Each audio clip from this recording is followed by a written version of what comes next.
Boa noite. Foram as circunstâncias que levaram Cristina Pedra à presidência da Câmara do Funchal a 29 de janeiro. Foi na sequência da operação judicial que deteve o então presidente Pedro Calado. A posse de Cristina Pedra aconteceu sensivelmente a meio do mandato, com um programa político já em execução. O que é que mudou desde então? Que ideias tem a presidente da Câmara do Funchal? Cristina Pedra é a convidada do programa de hoje. Bem-vinda à RTP.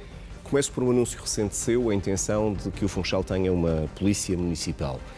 O PSD foi contra durante vários anos. O que é que mudou? Em primeiro lugar, muito boa tarde. Obrigada pelo convite. E nada mudou em relação à posição de votar contra o PSD.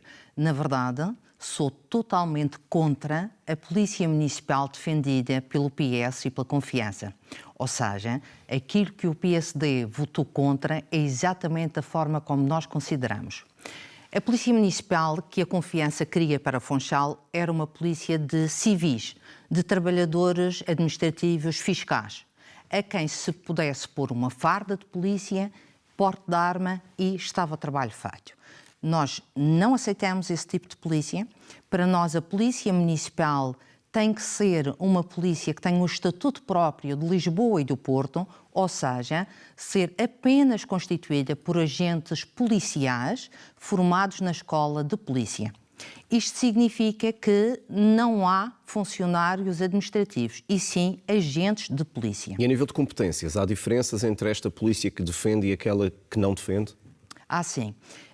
Se tiver o Estatuto de Polícia Municipal de Lisboa e do Porto, e é só essa que nós estamos disponíveis para avançar, e se não passar na Assembleia da República, não fazemos nenhuma Polícia Municipal para o Funchal, é para já ter mais autonomia, maior complexidade dos meios técnicos, humanos e de equipamentos, e também poderes na área da regulamentação e da fiscalização do trânsito. O que significa que é necessário alterar a lei na Assembleia da República, é competência da Assembleia da República, para ter este estatuto para o Funchal e para Ponta Delgada, uma vez que o Presidente da Câmara de Ponta Delgada já tem a Polícia Municipal, mas ele próprio dá nota de que é insuficiente e não está satisfeito com a Polícia Municipal normal, dita normal, então, como era defendida. Quem é que vai ter essa iniciativa legislativa? Tornar isso possível na Assembleia da República? Para já a iniciativa legislativa tem que ser os grupos parlamentares ou a própria Ministra da Administração Interna, que pode, através do Governo, suscitar uma alteração na Assembleia da República. Já falaram com alguém? Eu e o Presidente da Câmara Municipal de Ponta Delgada estamos a fazer um trabalho conjunto e a começar por marcar e agendar uma audiência conjunta com a Senhora Ministra da Administração Interna. Simultaneamente, estamos a falar com diversos deputados. É fundamental não só na região como a nível nacional, para que seja sensibilizado para a alteração desta legislação. E repare que não é só... Deixe-me só perceber, preferia que fosse a Ministra a tomar a iniciativa ou prefere ir pela via dos grupos parlamentares? É igual desde que seja a mais rápida de todas. Como nós não vamos estar à espera que uma não resulte para ir à segunda, então vamos atacar todas as frentes porque não estamos para perder tempo. Agora, essa alteração legislativa no sentido de ter o estatuto especial de Lisboa e do Porto, e é só nessa situação que nós queremos ter Polícia Municipal no Funchal, e também o Presidente de Ponta Delgada em Ponta Delgada, pressupõe duas situações. Essa alteração e também contemplar para as regiões autónomas que as receitas das contraordenações pelo trânsito também são para os cofres da Câmara Municipal. Portanto, aquelas que forem feitas pela Polícia Municipal, por essa futura Polícia Municipal. Exatamente.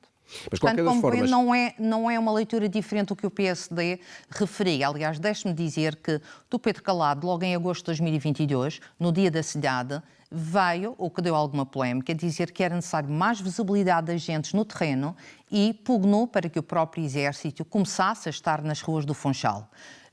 Há um ano atrás, o Dr. Pedro e o Dr. Bruno Pereira foram à Polícia Municipal do Porto e viram que era um modelo adequado. Portanto, esta ideia não surgiu agora, surge de forma estratégica e ponderada, numa linha de que é preciso fazer alguma coisa e que é um modelo que há um ano atrás já foi verificado que era o ideal para o Funchal. E é financiado por quem? é financiado pelas próprias receitas Do das município. contraordenações e do município. Portanto, aqueles agentes são formados pela polícia, fazem uma comissão de serviços na Polícia Municipal e são pagos durante esse período pelos municípios. Exatamente. Cujos municípios têm que ter receitas próprias e, por isso, não é menos importante para as regiões autónomas terem também a arrecadação das receitas das contraordenações que resultam da Polícia Municipal. Quantos agentes é que acha que o Funchal precisa? Esse levantamento de número de agentes, de quartel, de meios, de viaturas, é um trabalho que vai ser feito a seu tempo e só iremos divulgá-lo se tivermos este pressuposto de que temos o estatuto próprio. Neste momento não queremos mais ruído. Presumo que também os custos não querem revelar. Os custos estão associados às necessidades que existem. Agora, temos a convicção e temos a certeza de que a escola, inclusive a de formação, o período de formação, que são 6 meses, esse período de formação será custeado pela Câmara Municipal do Funchal. Mas esse processo de pedido de audiência à Ministra da Administração Interna já avançou? Está a avançar neste momento. O meu congénero de Ponta Delgada está a analisar o requerimento conjunto e vamos na próxima semana formalizá-lo. Portanto, a ideia é que sejam recebidos o quanto antes. Os 12 em conjunto. E esse processo não terá que passar pela Assembleia Legislativa da Madeira, portanto não é afetado pela instabilidade política que possa se desenhar aqui no... Não, isto é um caminho que se faz autonomamente. Que é feito na Assembleia da República. Obviamente que nós temos deputados da Madeira na Assembleia da República e são fundamentais para serem também precursores deste projeto. Aliás, não vejo que hajam partidos, sejam eles quais forem, que agora venham dizer que são contra esta alteração, podendo o Funchal e Ponta Delgada ter uma polícia municipal. Mas, enquanto isso, o que é que se faz? Enquanto isso, fazemos muitas coisas, nomeadamente implementar as câmaras de videovigilância, são 44, em zonas que foram identificadas como de maior perturbação e criminalidade. Controladas pelo Sigma, no centro de... Serão todas localizadas no Sigma, operadas por polícias e que, como são câmaras certificadas, elas próprias já servem de meio de prova para o próprio processo de investigação criminal. A Câmara vai contratar polícias, neste caso pagar a polícias para estarem... Ou é a polícia que faz esse serviço? A polícia que faz esse trabalho, os investimentos foram todos feitos pela Câmara Municipal do Funchal, mas são operados por polícias que não estão nos quadros da Câmara do Funchal. Mas para isso é preciso desbloquear o concurso. Já foi desbloqueado? Já foi desbloqueado, está neste momento em curso. No primeiro trimestre do próximo ano estará em plena operação. Mas quando eu lhe perguntava o que é possível fazer, além do concurso para a videovigilância, aliás, pegando nas suas palavras, o seu antecessor já falou disto em 2022, em 2023,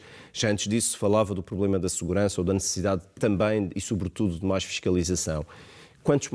O que é que vamos poder ter em termos de fiscalização enquanto não chega essa polícia, que para já é só uma hipótese? Realmente a posição do Governo da República Socialista foi de um abandono completo destes dossiês. Mas foi prometido um contrato local de segurança o ano passado. Como? Um contrato local de segurança pelo anterior Ministro da Administração Interna. Houve, inclusive, o Ministro da Administração Interna ficou de enviar os drafts e as minutas para podermos debruçar, até hoje não veio nada. Portanto, o que me está a dizer é que na sequência daquela visita da Secretária de Estado da Administração Interna do Governo anterior, nunca aconteceu nada? Nada, nem uma folha de papel. Absolutamente nada. Chegou cá, disse inclusive que os problemas de segurança não eram bem de segurança, eram mais problemas sociais. Portanto, esta foi a postura triste e de completo abandono do Governo da República Socialista. E, portanto, neste momento, mas o problema existe, reconhece? O problema existe e não é apenas competência da Câmara Municipal do Funchal a segurança da cidade. Nós temos também a PSP, nós temos a GNR, nós temos os órgãos de polícia criminal e na área, no que compete à Câmara Municipal do Funchal, como por exemplo o investimento no Sigma, o investimento nas câmaras de videovigilância, ele está a ser trilhado. Por exemplo, quando ouvimos notícias, isto é quase todas as semanas, o exemplo da Rua das Fontes, que é o mais mediático do momento, quase todos os fins de semana há notícias de agressões. E agora os empresários vão contratar serviços gratificados da polícia. Isto não é embaraçoso para o município que isto aconteça? Bem, para o município não. Repare, o serviço de agentes policiais não estão na Câmara Municipal do Funchal. E a Câmara do Funchal tem uma excelente articulação com a PSP, com as forças policiais, reunindo todos os 15 dias para ver como é que se pode cooperar e maximizar esforços. Como é que se resolve o problema da Rua das Fontes? Só para dar esse exemplo. Olha, por acaso na Rua das Fontes vai existir da parte da autarquia câmaras de videovigilância onde, quando andarem para lá as batatadas como andam, é logo instruído como meio de prova para o processo do Ministério Público e para a investigação. E esse é um dos meios. A Câmara também não se pretende substituir aos próprios órgãos de polícia criminal e à PSP. O que pretendemos é trabalhar em conjunto. Quando queremos uma polícia municipal, não é para dizer que não são necessários agentes da PSP, bem pelo contrário. É, por exemplo, em serviços como acompanhamento a eventos, como multas de trânsito, a regulamentação do trânsito, que hoje até são serviços, eu não gostaria de dizer trabalhos menores, mas que ocupam polícias que têm uma vertente de investigação criminal, ao serem deslocalizados, por exemplo, a uma polícia municipal, estamos a fazer com que hajam mais agentes policiais para trabalhos esses sim, que lhes competem. Mas eu percebo isso. Eu agora queria orientar a conversa exatamente para o problema da segurança. Olha, e voltando à Rua das Fontes, quem licenciou aqueles espaços foi a autarquia. Portanto, foram bem licenciados. Sim. Há ali uma visão equilibrada do que deve ser o divertimento noturno no Funchal. Aquelas licenças estão atribuídas até às 2 horas da manhã. Não há naquela zona, na Rua das Fontes em particular, moradores. E há que ter lugares onde se dorme, ou lugares também para a prática noturna, porque uma cidade é feita de um equilíbrio de diversos fatores. Mas agrada-lhe ver crianças, que são crianças, se calhar com menos de 18 anos, a beber, a comprar bebidas alcoólicas, a lotação daqueles espaços está a ser cumprida? Onde é que está a fiscalização? A fiscalização, a Câmara tem-na, e repare, é proibido vender álcool a menores, seja na Rua das Fontes, seja onde for. E aqui temos um problema de fiscalização e de autuação. Que não é só da Câmara, eu sei. Com certeza, não é só da Câmara. Obviamente que as licenças estão a ser atribuídas e cumpridas. Mas qual é a parte da fiscalização que compete à Câmara? Neste caso concreto, dos horários, do ruído, que neste caso nem se aplica. No caso até... Não, aplica-se até às 2 da manhã. Até às 2 da manhã, mas no caso, sobretudo, das lotações dos espaços e até do propósito dos espaços serem ou não serem licenciados para o efeito a que estão a ser utilizados, nomeadamente se tem licença para pistas de dança ou não tem licença para pistas de dança, enfim. Isso é um processo... Qual é a parte que cabe à Câmara para que se possa perceber? Isso é obviamente que a Câmara, quando alguém pede uma licença, por exemplo, para discoteca, há determinadas regras que a própria legislação tipifica e que os serviços camarários identificam se tem ou não. Mas a Câmara manda fiscais à Rua das Fontes em horário de expediente? Sim. E tem encontrado alguma coisa? Tem encontrado diversas atuações, às vezes de utilização dos espaços, muita gente ou pouca gente, mas não pode intervir também em rixas. A rixas é um caso de segurança pública e de polícia. Mas, obviamente, que as fiscalizações, e nós contratamos ainda agora mais 8 fiscais, não só para a Rua das Fontes, mas para o município do Funchal, faz as suas averiguações com regularidade. Mas dirá, então, perguntando agora de forma mais abrangente, Cristina Pedra, que o Funchal é uma cidade que tem um problema de segurança. É porque a dada altura não se percebia se isto tinha sido um pouco dramatizado pela Câmara como parte de um certo discurso político ou se era realmente uma convicção real da Câmara. Vamos aos dados factuais do RASI, Relatório Anual de Segurança Interna. A criminalidade violenta e a criminalidade geral aumentou em Portugal as duas vertentes. No Funchal, concretamente, a criminalidade geral aumentou 5%, a criminalidade violenta, que são roubos por esticão e ofensas à integridade física, diminuíram 6%.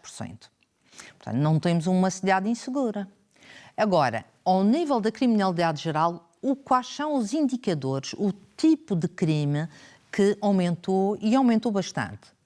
Crimes de burlas informáticas e violência doméstica também. Portanto, esses não têm a ver diretamente com o município, não é? Não têm a ver diretamente com o município. Há uma questão, permita-me avançar, relativa aos sem-abrigo. No início do vosso mandato, era a Cristina Pedra vice-presidente da Câmara, houve a vontade de demonstrar que era possível retirar alguns sem-abrigo da rua. E continuamos a fazê-lo. Houve, inclusivamente, um projeto piloto ali na zona dos Ilhéus, se não estou em erro. O que é que resultou e que aprendizagem é que resultou desse projeto? E já foram retirados outros sem-abrigo da rua? Já. Nós tivemos a primeira residência com 4 homens, os 4 com ocupação profissional e 3 já estão reintegrados. Já se aproximaram da família, já estão completamente independentes e a continuar a sua vida já autónoma. Claro que uma situação destas, de uma vida de sem-abrigo, muitas vezes com uma disrupção e costas voltadas à família, é um processo que é de aprendizagem e de sociabilização permanente. Nós hoje já temos a segunda casa que vamos inaugurar no próximo mês, que é a segunda residência. E a lógica é a mesma. Ter um gestor para cada pessoa sem abrigo, para poder, só ficam nessas casas de transição quem já tem uma ocupação. A Câmara providenciou ocupação profissional e vai sendo acompanhado, e o nosso objetivo é que sejam casas temporárias para que depois continuem a se ingrar. Portanto, a sua conclusão é que o modelo funciona e pode ser continuar a ser utilizado. O modelo funciona, deve ser potenciado, mas não é apenas só por aí. Nós temos feito, através do apoio ao associativismo, muitos processos junto a associações, por exemplo, a Associação Protetora dos Pobres, temos equipas de rua e temos, inclusive, trabalhado com estas associações no sentido de dizer onde é que os sem-abrigo podem pernoitar, podem se alimentar, podem tomar banho. A solução para o problema grave das pessoas sem abrigo é multifacetada, passa pela segurança social, pelas associações de natureza especializada, por psicólogos, por psiquiatras, e é nesse sentido, nessas equipas transversais que nós estamos a trabalhar. Vamos falar da Zona Velha do Funchal. Acha que está ali a existir um modelo de desenvolvimento sustentável e sustentado? A Zona Velha do Funchal tem vindo a se desenvolver muito pelo próprio turismo. Em 2019, nós tínhamos o ano mais elevado de turistas de pré-pandemia. Tínhamos 1.600.000 turistas na Madeira. Nós, em 2023, tivemos 2.400.000, portanto, mais 50% do ano mais alto pré-pandemia. Ora bem, obviamente que as zonas históricas são sempre muito apetecíveis e vistas. Há ali uma realidade que é compaginar e ter um equilíbrio entre quem vive na Zona Velha, no centro histórico, e também restaurantes, bares e diversão noturna. Mas isso é um enunciado de princípios. A pergunta era mais direta.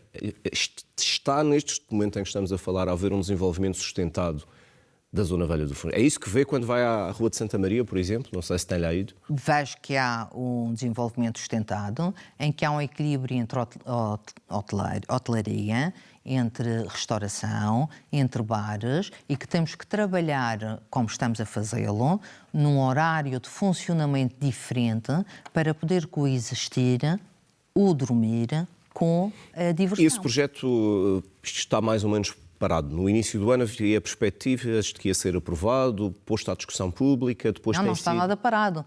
Está em fase final, vai ser amplamente posto à discussão pública. Quando? Eu penso que este ano já estará em discussão pública e vamos... Estava para iniciar essa discussão no início do ano. O que é que aconteceu? Olha, para já houve uma data de regulamentos que foram publicados ao nível do continente, com muitas soluções que nós próprios quisemos aperfeiçoar e adotar.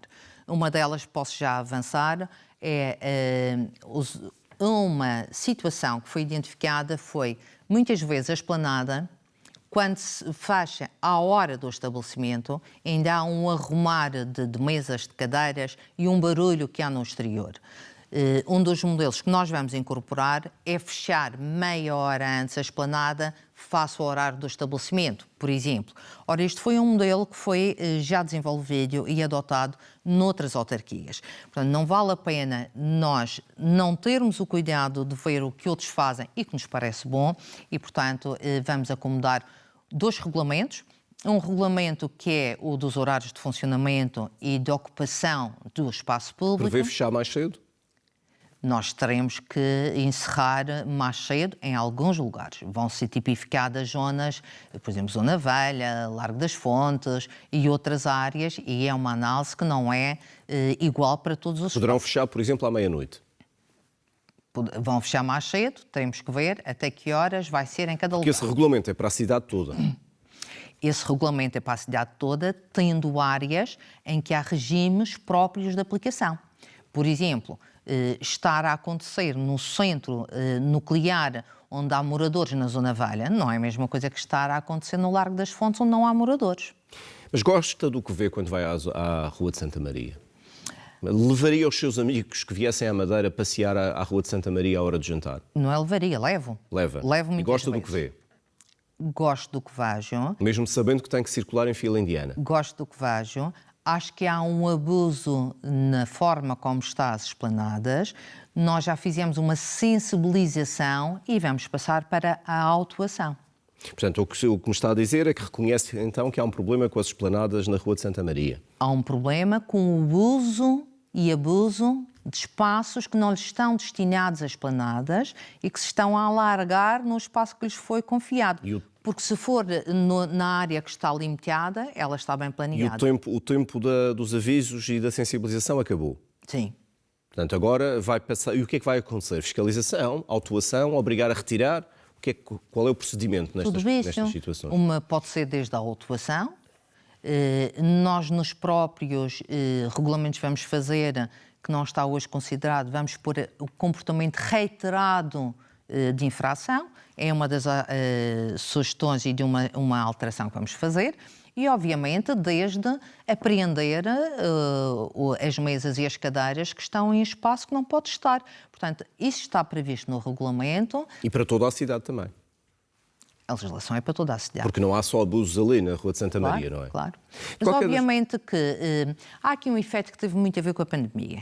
A pandemia, até para motivar a que as pessoas estivessem na rua, ao ar livre, foi feito um regime excepcional para alargar para o espaço das esplanadas. O problema é que a pandemia acabou e não se voltou à esplanada com as áreas que existiam. E, portanto, essa questão é uma questão que espero eu que os empresários tenham a consciência de pôr nas áreas que lhes estão concentradas. Se não for, iremos atuar.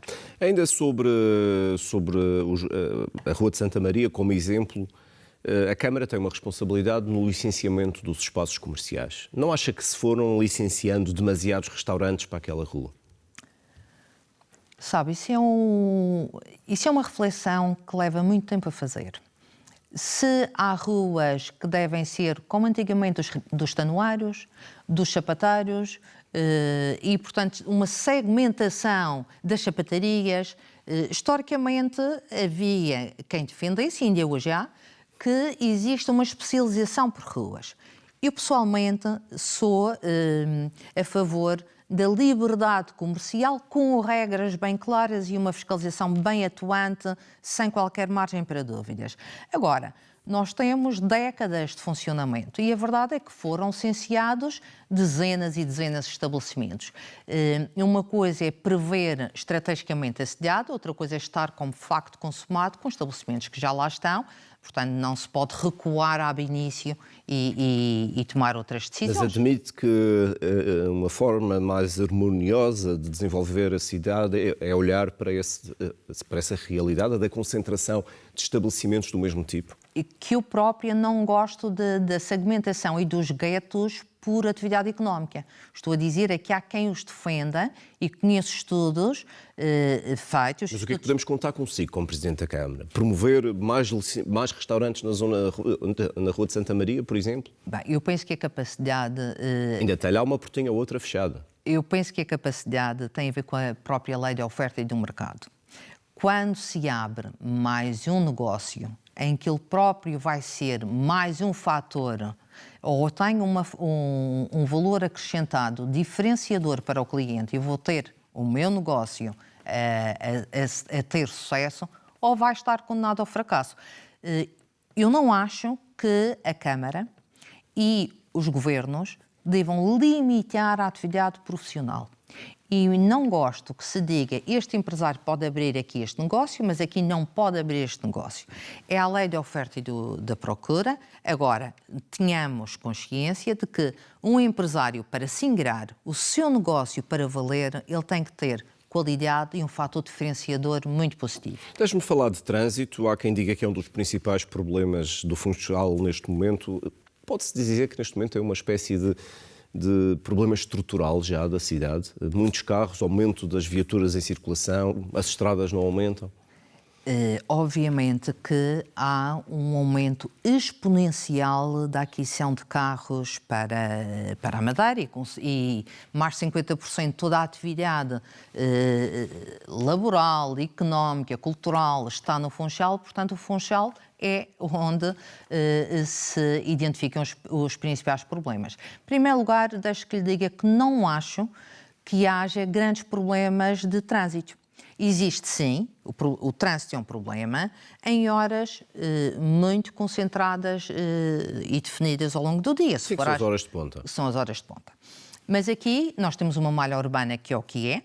Nós podemos falar em más infraestruturas, mas estamos limitados pela nossa própria circunstância geográfica. Agora, há essencialmente diversas situações a ponderar. Primeiro, o atual Executivo fez o desfazamento de horários de trabalho de forma voluntária para os diversos funcionários da Câmara Municipal do Funchal. Exatamente para cumprirem o seu horário de trabalho, mas podendo estar mais tempo com a família ou em lazer, podendo sair e se afastar dos picos de congestionamento de hora de ponta. Eu gostaria de ver este repto feito em escolas, no Governo Regional, em empresas, tal como aconteceu na pandemia e que foi uma boa articulação. Em relação às infraestruturas, nós sabemos que o Governo Regional está neste momento em fase de adjudicação do nó de Santo António, que vai ajudar bastante ao trânsito. Para além da rede de túneis também que está... Para além da rede de túneis e das ligações, nomeadamente do novo hospital até São Gonçalo. Mas há aqui, e quando há um problema na via rápida, porque a maior parte, ou grande parte dos trabalhadores e das pessoas que se deslocam ao Funchal vêm de Câmara de Lobos, de Santa Cruz, e, portanto, temos aqui um problema que é quando há um congestionamento, que muitas vezes a via rápida está no limite, e basta haver um acidente, o que infelizmente também é frequente. Há problemas de congestionamento até ao centro do Funchal. O que eu penso é que vai ter que haver um comportamento, uma alteração comportamental, no sentido de usar transportes públicos. E a rede, já agora que fala nisso, a rede de transportes públicos, na opinião da Câmara, é adequada neste momento?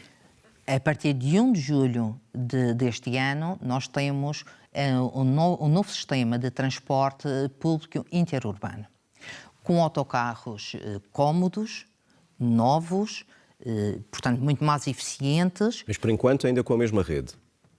Está bem, mas com eficiência e económicos, porque os passos até 23 anos são oferecidos.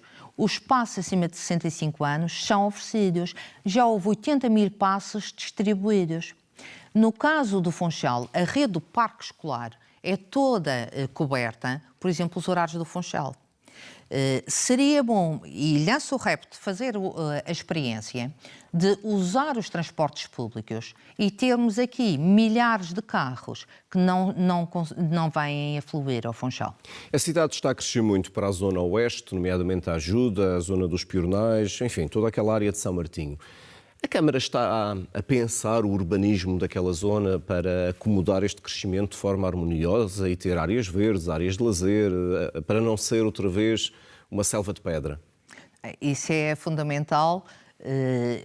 Podemos falar, por exemplo, na Praia Formosa, que os terrenos que lá estão são privados, mas que há uma cedência de 51% daqueles terrenos, dos 100% dos terrenos, para a Câmara Municipal do Funchal. E falo vamos ter ali zonas de parque natural, em que são superiores ao Parque de Santa Catarina. O Parque de Santa Catarina tem 36 mil metros, Nós temos ali um parque jardins de 38 mil metros. Para além disso, temos 8 entradas de acesso ao mar, 4 zonas de apoio à restauração. E, portanto, teremos... Quando é que avança essa obra? Quando os projetos forem submetidos na Câmara, que neste momento ainda não está nenhum submetido. Dependem dos promotores privados. Depende dos promotores privados e são terrenos totalmente privados. Numa outra questão, ainda sobre rede viária, voltar um pouco atrás. Muita gente fala da qualidade da rede viária, que está um pouco degradada em algumas estradas. Havia um projeto de 6,5 milhões de euros que não passou porque não teve visto o Tribunal de Contas. Corrija-me se estiver errado. O que é que se passou? Está errado. O que existe é um programa de asfaltagem que neste ano já está a decorrer o processo concursal para uma parte, será a zona da Avenida do Infante, Calixto de Gulbenkian, e depois vamos avançar com outra área. Vamos começar já as obras em período de interrupção letiva, exatamente para minimizar ao máximo o impacto no trânsito e no fluxo assediado. Mas estamos a lançar também um concurso público para um programa de asfaltagem que se segue a seguir. João Paulo II, Pena.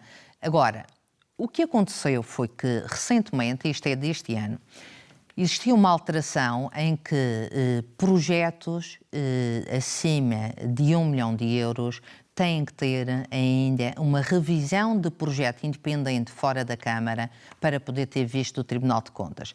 É mais um passo, vamos fazê-lo naturalmente, e foi por isso que dividimos o processo de asfaltagem em dois. Um que não chega aos limites e, portanto, pode imediatamente avançar, e logo a seguir o projeto com a revisão para continuarmos com o processo de asfaltagem. Uma pergunta rápida de resposta rápida. Vamos ter Lidl na Madeira, neste caso no Funchal? Vamos. Qual é o Já temos 2 projetos do Lidl aprovados, quer na zona onde era o antigo aqui e na zona da Rotunda do Enforcado. Esses 2 estão totalmente aprovados, podem começar no dia de hoje ou amanhã ou quando quiserem. Portanto, licenciado inclusivamente alvará de obra. Tudo pronto. Depende só do promotor. Depende só do promotor. Há 2 projetos, um que é nos Barreiros e outro no Largo Severiano Ferraz, que estes 2 têm situações diferentes. O dos Barreiros, o PDM, que foi aprovado pelo PS em 2018, não prevê a implantação de áreas comerciais superiores a 500 metros quadrados. Ora, o Lidl precisa de uma área superior a 500 metros quadrados. Não há problema com a revisão do PDM que estamos a fazer, onde vamos ampliar essa área, mas precisa da revisão do PDM. Em relação ao Largo Severiano Ferraz, aí são 2 problemas que o promotor tem que resolver em sede de projeto. Uma delas, encontrar uma alternativa de logística que não ponha em questão o entrave do trânsito naquela zona. Todos nós sabemos o trânsito que existe no Largo da Cruz Vermelha e, portanto, a forma como estava ainda mais atravancava. E o processo está nas mãos do promotor agora, encontrar a solução. Por outro lado, havia uma parte edificada que tem que ser preservada e não pode ser destruída. Isso foi comunicado ao Lidl, mas chama a atenção para o último comunicado do Lidl, que não tem muito tempo, e que disse que tem tido, da parte da Câmara Municipal do Funchal, excelente colaboração, sem qualquer dificuldade, mas fruto da conjuntura internacional, está a reequacionar os projetos todos que tem no país e fora do país. Portanto, queremos investimento, totalmente receptivos, e em relação aos 2 projetos aprovados, quando quiserem, começam a começar. Cristina Pedra, está a ser o rosto de um projeto do qual não foi o primeiro rosto, digamos assim, como titular. Está disponível para ser candidata à Câmara do Funchal para o ano? Estou super disponível e focada em cumprir este mandato até o fim do próximo ano. É a única situação que me move, é a minha única preocupação de um projeto eleitoral que foi liderado e encabeçado pelo Dr. Pedro Calado, com o qual me identifiquei desde a primeira hora. Aliás, a minha vida é toda feita na privada. Só há 2 anos e meio é que abracei um projeto político pela primeira vez e, por isso, a excelência do projeto, os compromissos que tivemos com os funchalenses só me fazem centrar, assim como o Executivo, no cumprimento escrupuloso do nosso caderno eleitoral. Mas isso quer dizer que não tem disponibilidade ou que não pensou nisso? Quer dizer que não pensei, nem vou pensar tão cedo. É a minha preocupação e o meu pensamento é apenas para o cumprimento do mandato atual. A Câmara não foi de maneira nenhuma até hoje visada em nada das operações judiciais de janeiro? Não. Pediram elementos na operação que fizeram, pediram diversos elementos, foi prontamente dado tudo. Mas não houve foi mais pedido, nada? Não houve mais nada. Esta situação de instabilidade na região prejudica o funcionamento da Câmara? Há projetos que a Câmara gostava de executar que precisaria do Governo e não está a conseguir ou nem por isso? Bem, a Câmara Municipal do Funchal tem a sua composição de receitas que dependem do Orçamento de Estado. As verbas que vêm para a Câmara, por exemplo, IRS, que é arrecadado, são todas via Orçamento de Estado. Portanto, por aqui não depende do Governo Regional. Mas há sempre determinadas iniciativas em que também há prejuízos, esta indefinição e esta insegurança. Alguma concreta neste momento? Sim, claro que sim. Nós estamos a trabalhar em expropriações em bolsas de estacionamento. No Pico do Funcho, Corral Velho, em diversas áreas que, para fazermos as bolsas de estacionamento, temos que expropriar. Ora, a expropriação, estando já os valores orçamentados no orçamento da Câmara Municipal do Funchal, não podem avançar sem uma declaração de utilidade pública do Governo, que não pode passar enquanto estiver em gestão. Portanto, não sendo diretamente afetada, obviamente que... Não há nenhum contrato-programa pendente? Também há o contrato-programa que será no projeto da ETAR. A ETAR é um projeto, é um investimento estruturante de 19 milhões de euros, que é para ter o tratamento primário das águas residuais no Funchal. Também não avança por causa da gestão? Exatamente. Doutora Cristina Pedra, muito obrigado por ter vindo a esta entrevista na RTP, entrevista com a Presidente da Câmara do Funchal. Obrigado pela preferência e marcamos encontro na próxima semana. Até lá.